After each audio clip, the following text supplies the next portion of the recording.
Hi YouTube. So, the country fair was pretty good.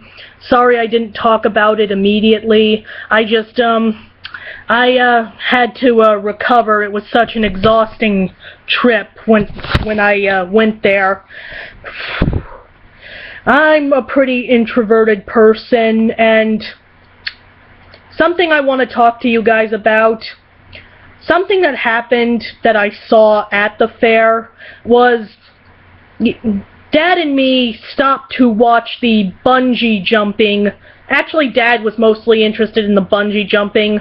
I get a weird kind of inverse vertigo where looking up at something really tall like a skyscraper, especially when at a certain time of day or night, it'll make me dizzy just looking up at it. Do any of you guys ever feel something like that?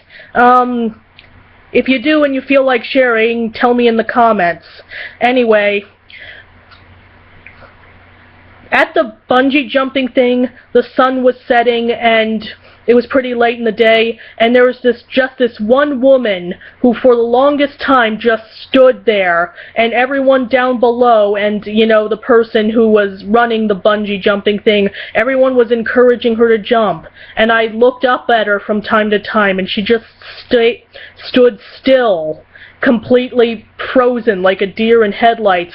And as people were chanting, "Jump, jump, jump," I guess that was a thing of mine is noises too. I had to step away for a few seconds because the noise was making me all dizzy, and finally the woman just decided she couldn't handle it and went back down, and everyone booed her, and my heart just sank for that poor woman. I hope she'll be able to move past this, that she isn't going to be shamed online for not taking a jump. As someone who has a profound fear of heights that I've had since childhood, I really empathized with her. Like, I could never bungee jump myself. There is not anything you could pay me.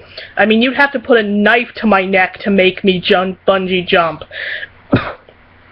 But I felt so bad for her, especially in this world of, you know, take a photo and the whole world knows. And interestingly, the last thing I did with my dad before leaving the fair was I decided to see if I could handle going on the Ferris wheel.